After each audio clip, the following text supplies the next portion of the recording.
Samuel, hermanos, profeta y juez. Dice así, lo voy a volver a leer para que usted lo pueda entender. No cierre su Biblia, hermano, porque les voy a hablar desde el capítulo 2, hermanos, de Samuel. Es más, vayan abriendo ahí, pongan el dedito en lo que dice Samuel, capítulo 2, versículo 12, porque de ahí empieza acerca de dos jóvenes irreverentes que ocasionaron la pérdida de una batalla en contra de los filisteos. Pero ahí póngale nada más el dedo en Samuel 2:12. Vamos a leer el 1:8. Dice: aconteció que habiendo Samuel envejecido, puso a sus hijos por jueces sobre Israel. Hermano, la Biblia nos empieza a decir que había llegado el momento y el tiempo en que Samuel, aquel profeta, aquel juez que había juzgado justamente delante de Dios como Dios le había establecido. Recordar la historia, hermano, del nacimiento de Samuel es recordar, hermanos, cuando la historia de Ana, que Ana iba al templo y oraba, y estaba ahí, se postraba, y una de ellas dice que oraba amargamente. Llega el sacerdote Elí y la manda con una bendición. Conocemos la historia, que primero le dice: mujer, digiere tu vino, pensando que estaba ebria aquella mujer. Y si pensaba que estaba ebria, hermanos, significaba que Elí estaba acostumbrado a ver mujeres o hombres ebrios en el santuario. Por eso a Elí se le hizo muy fácil discernir y creer y pensar que Ana estaba borracha. Pero Ana le dice: no, mi señor, sino que estoy implorando el favor de Dios. Entonces Elí la manda con una bendición. Conocemos la historia, que le nace un hijo y le puso por nombre Samuel. Y cuando llegó el tiempo de destetarlo, lo ofreció a Dios y lo llevó al santuario y se lo presenta a Elí. Y le dice: Elí, este es el resultado de la oración que yo estaba aquí. Él es el fruto de mi oración por el cual yo clamaba a Dios estando aquí en el templo. Y he venido a ofrecérselo a Dios. Y vemos, hermano, la historia que Samuel es llevado al santuario y ahí empieza a crecer. Ahí empieza a conocer, hermano, la voluntad de Dios. Ahí empieza a conocer la ley y los mandamientos que Dios había establecido. Eran tiempos difíciles para el pueblo de Israel. Tiempos difíciles, hermanos, porque Dios estaba cerrando los labios, estaba cerrando la voluntad, porque el pueblo se había olvidado de Dios. Y cada quien andaba haciendo lo que quería, lo que bien le pareciera. Pero llegó un tiempo, hermanos, en que Dios decidió volver a hablarle al pueblo de Israel. Y vemos la historia, hermanos, en que Dios empieza a hablar con Samuel. Y Samuel, no conociendo la voz de Dios, conocemos las 3 veces que le habla, hasta la 4ª reconoce que es Dios. Y vamos conociendo, hermanos, que dice la palabra que Samuel iba creciendo, iba conociendo a Dios, porque desde pequeño ministraba en el santuario. Estoy poniendo el fundamento, solamente un recordatorio, hermanos, de lo que fue la vida de Samuel. Y dice la Biblia que Samuel fue creciendo y ministraba en el templo de Dios. Y va creciendo, hermanos, y el pueblo de Israel empieza a saber que nuevamente Dios está volviendo los ojos al pueblo de Israel y sabe que Dios habla a través de Samuel. Pero lo que acontece el día de hoy, hermanos, y quiero llevar el mensaje, es que usted empieza a recordar la historia, hermanos, de Elí, de cómo Elí, hermanos, conocemos también la historia de que veían cómo sus hijos no hacían lo bueno delante de Dios. Dice la Biblia en el capítulo 2, versículo 12, ¿verdad? Usted lo tiene ahí abierto. Dice que los hijos de Elí, Ofni y Finés, dice que eran hombres impíos y sin conocimiento de Dios. Vean qué cuestión, hermanos, lo que dice la escritura ahí. Hombres impíos sin conocimiento de Dios.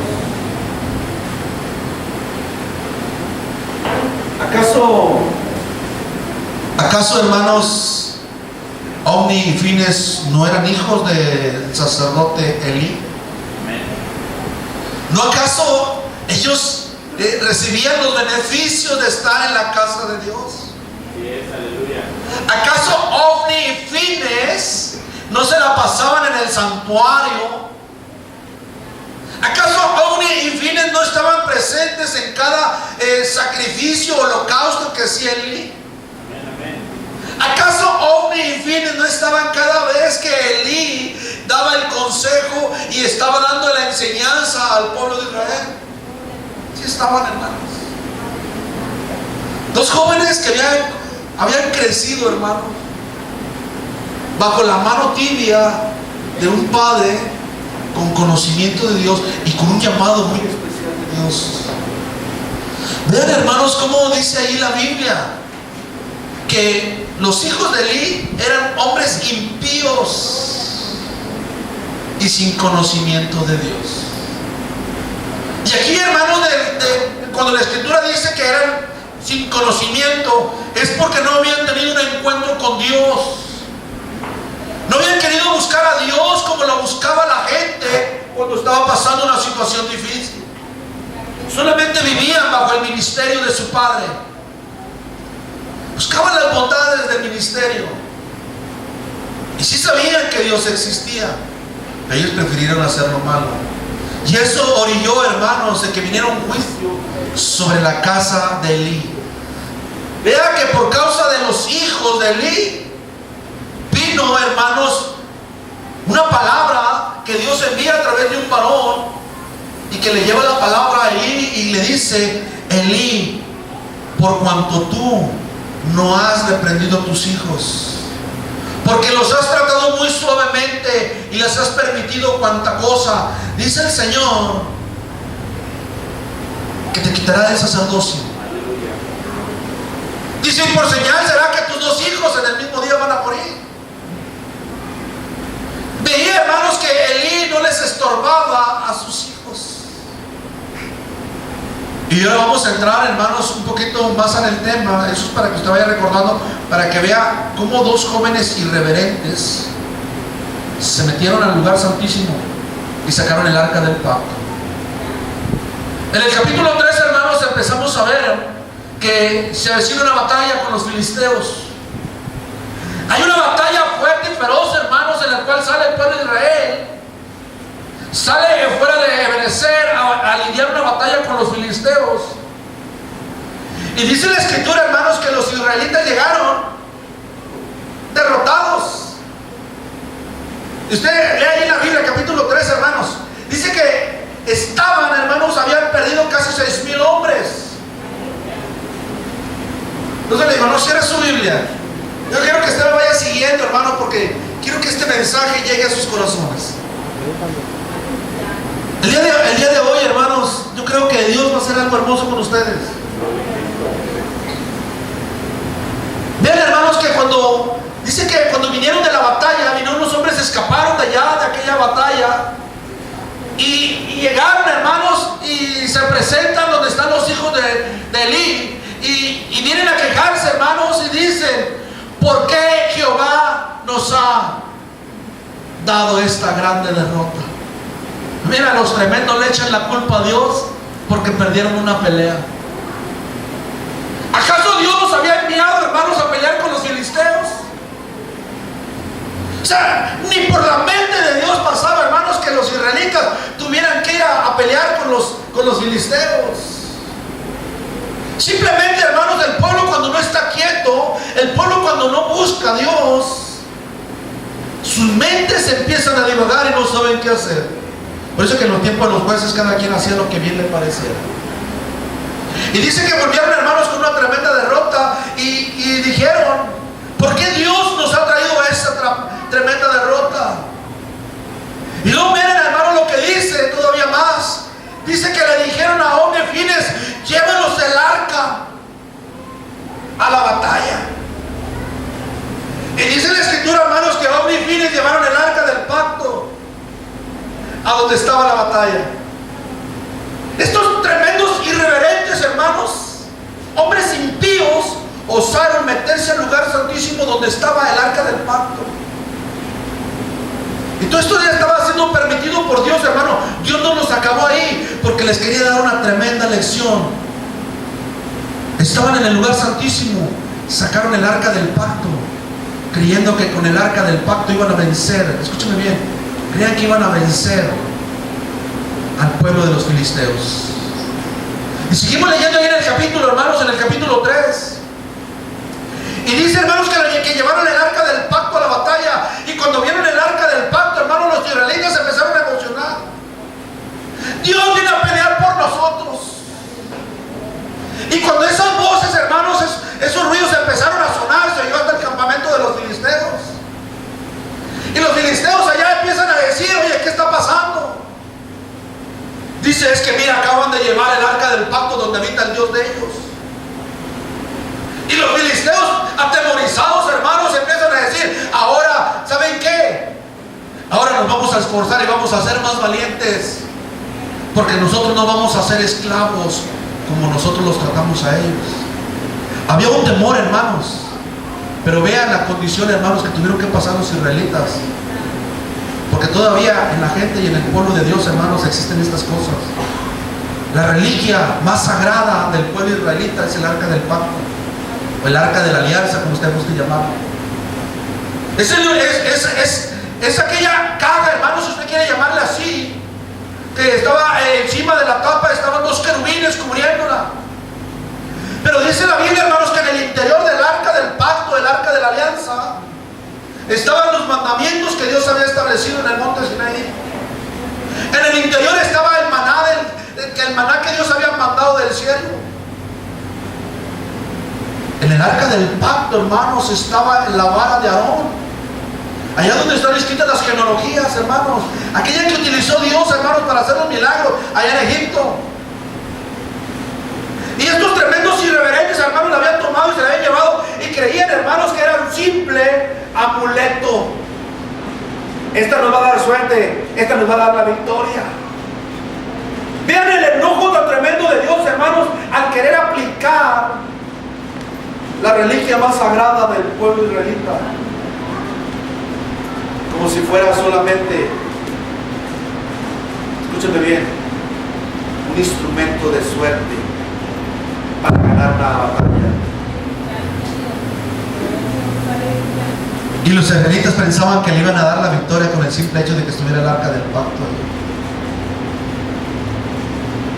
¿Cuántos cristianos, hermanos, aún siguen confiando en cuando a los niños por ahí les hacen el ojo, verdad? Los pasan por el humo, los barren con el huevo. ¿Cuántos por ahí traen todavía las embarazadas, les ponen su segurito por ahí? Que porque el eclipse. Eso sucede en el pueblo de Dios, hermano. Es tremendas cosas que sí. Y no vayas de noche por un panteón porque se le va a meter un mal espíritu. Wow, y traen el ojito de venado todavía por ahí. Y llévalo con la hermanita. Mira, aquella hermanita está bien consagrada que cuando le pasa el pirul, no, hombre, Dios mío. ¿Usted cree que eso suceda en el pueblo de Dios? Sí. Vea la molestia de Dios cuando se llevaron el arca del pacto, pensando que simplemente el tenerla ahí les iba a dar la victoria. Y Dios le dio una tremenda derrota. Y vayamos al capítulo 4, hermanos. Dele vuelta ya a su hoja, a su Biblia. Si está en la misma hoja, léalo. Vean. Apenas empezamos, hermanos. Quiero que leamos la escritura. Capítulo 4. Bueno, ahí viene cuando dice: y Samuel habló a todo Israel. Por aquel tiempo salió Israel a encontrar en batalla a los filisteos. Se acampó junto a Benecer, y los filisteos acamparon en Afec. Y ahí viene todo lo que les acabo de decir, hermanos. Capítulo 5. Viene la derrota. Versículo 1 dice: cuando los filisteos capturaron el arca de Dios, la llevaron desde Ebenezer a Asdod. Ponme atención un poquito. Los israelitas ya habían sido vencidos. Los filisteos, hermanos, tenían más temor del arca del pacto que los propios israelitas. Dice que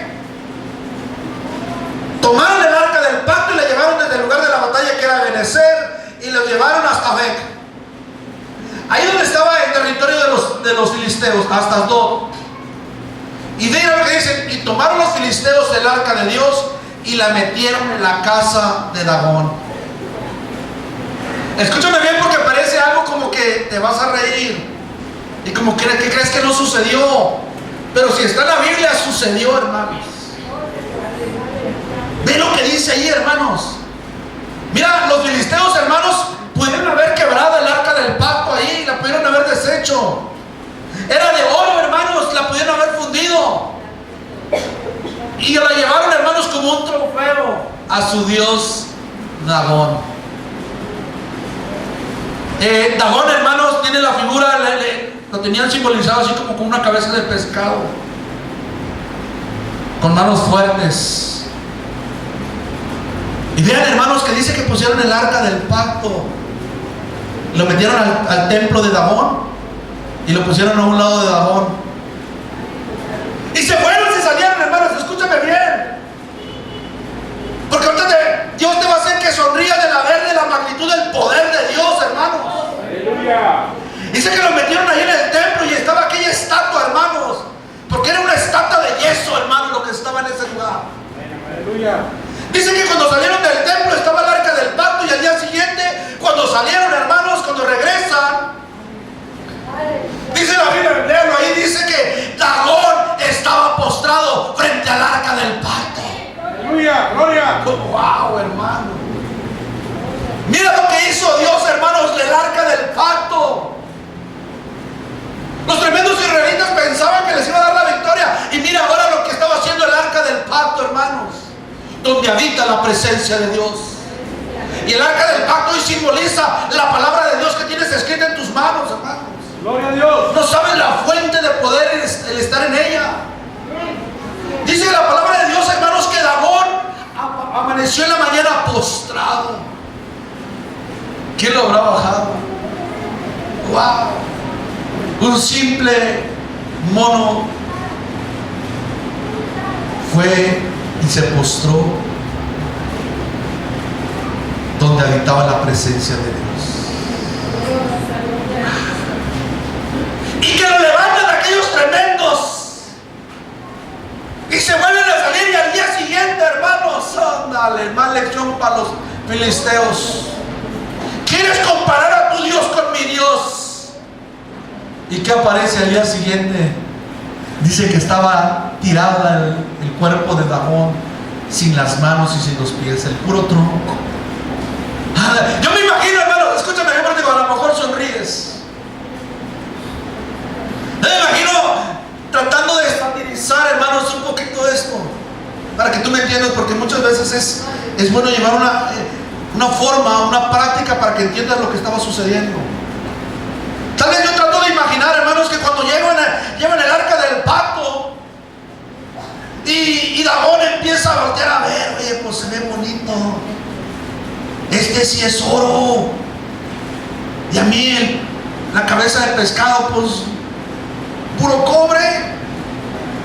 Y me imagino, hermanos, que cuando Dagón empieza a voltear a ver el arca, empieza a sentir la presencia de Dios. Aleluya. Y aquel Dagón, hermanos, empieza a llorar. Algo tiene esta caja. Agua hay en ella. Y no pudiendo contenerse más, hermanos, se postró ante aquella arca. Al día siguiente, hermanos, dice la escritura que se encontró el puro tronco. Yo trato de imaginar que Dagón, hermanos, dijo: ahora sí voy a vencer. Voy a tratar de averiguar lo que hay en esta arca. Imagino, hermanos, que Dagón trató de levantar ahí donde estaban los querubines y que Dios le mocha la mano.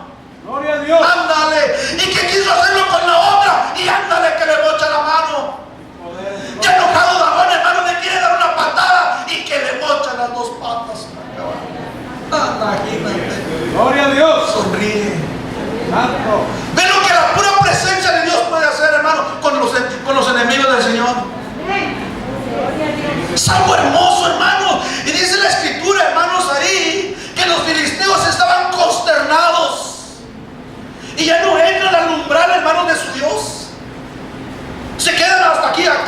que aquí estuvo una vez el Dios de los israelitas. Y dice que hasta el día de hoy todavía. Pero sigamos, hermanos, porque todavía no entra el mensaje. Ahorita estamos apenas en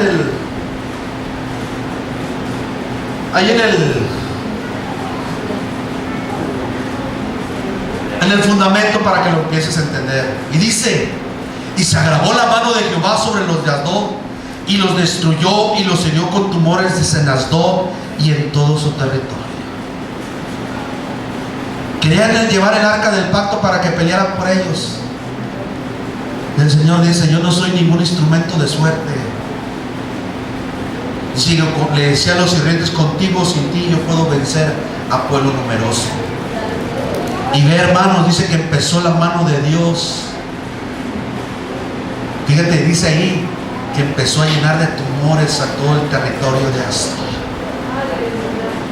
Dios estaba peleando solito, hermano, no necesitaba de hombres impíos para pelear batallas. Y dice que empezó a consternar a todo el pueblo de Asdod. Dice: y viendo los de Asdod dijeron: no quede con nosotros el arca del Dios de Israel, porque su mano es dura sobre nosotros y sobre su Dios. Imagínense. Le tenían ya temor y tenían pavor, hermanos, a un arca. Esta gente ahora respetaba, hermanos, lo que no hicieron los irreverentes de los hijos de Eli. Dice que no quede, vamos a mandarla a Gat. Y que la mandan a Gat, hermanos. Síguele leyendo ahí, dice que la mandaron a Gat. Y allá en Gat también, hermanos, dice que el Señor mató a ¿cuántos? 1020. ¿Cuántos? Mira ahí. 10 hombres, 20 hombres. A ninguno, hermanos.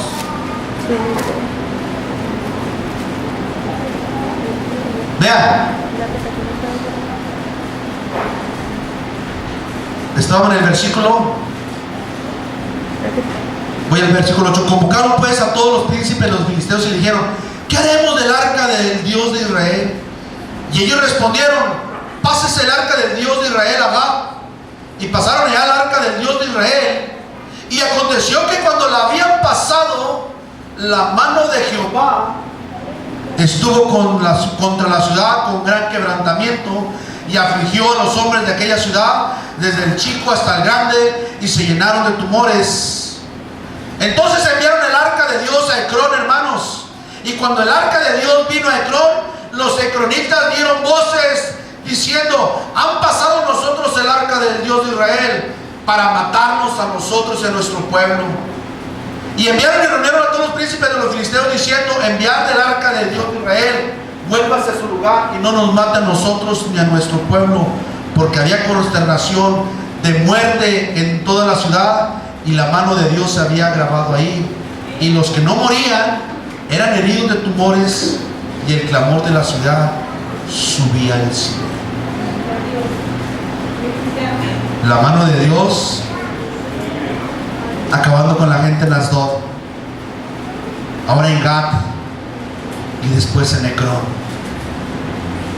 Capítulo 6, hermanos.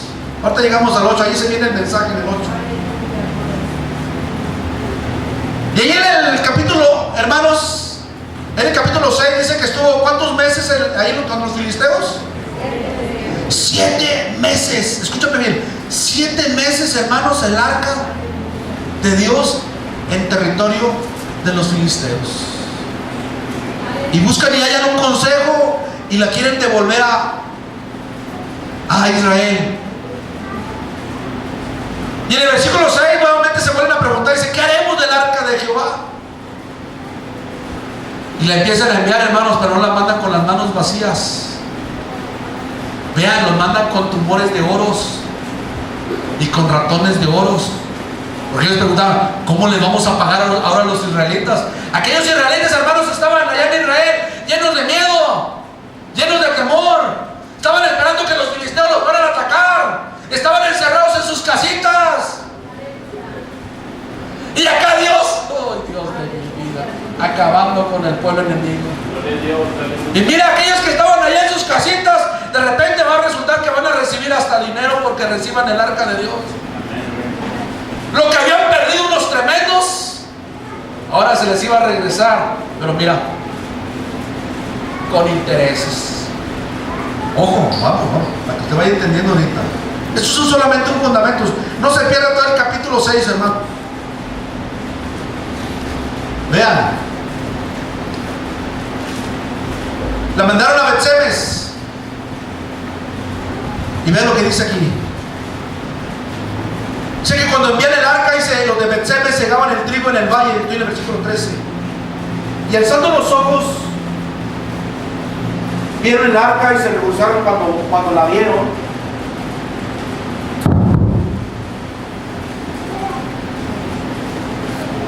Y el carro vino al campo de Josué de Bet-Semes, y por ahí donde había una gran piedra, y ellos cortaron la madera del carro y ofrecieron las vacas en holocausto a Jehová. Y los levitas bajaron el arca de Jehová y la caja que estaba junto a ella, en la cual estaban las joyas de oro, y las pusieron sobre aquella gran piedra. Y los hombres de Bet-Semes sacrificaron holocaustos y dedicaron sacrificio a Jehová en aquel día. Cuando vieron esto, los 5 príncipes de los filisteos volvieron a Ecrón el mismo día. Estos fueron los tumores de oro que pagaron los filisteos en expiación a Jehová: uno por Asdod, por Gaza, Ascalón, Gat y Ecrón. Y los ratones de oro fueron conforme al número de todas las ciudades de los filisteos, pertenecientes a los 5 príncipes. Versículo 19. Escúchame bien, lee el 19. Entonces Dios hizo morir. Escúchame bien. Entonces Dios hizo morir a los hombres de Bet-Semes. Y ve la causa, hermanos, por la cual mató Dios a la gente de Bet-Semes. Porque habían mirado dentro del arca de Jehová, e hizo morir del pueblo, ¿a cuántos? 50,000, 70 hombres. Ya no había ese dicho que dice, ¿verdad? La curiosidad mató al gato. Estos tremendos levitas, hermanos, no tenían derecho de abrir el arca del pacto.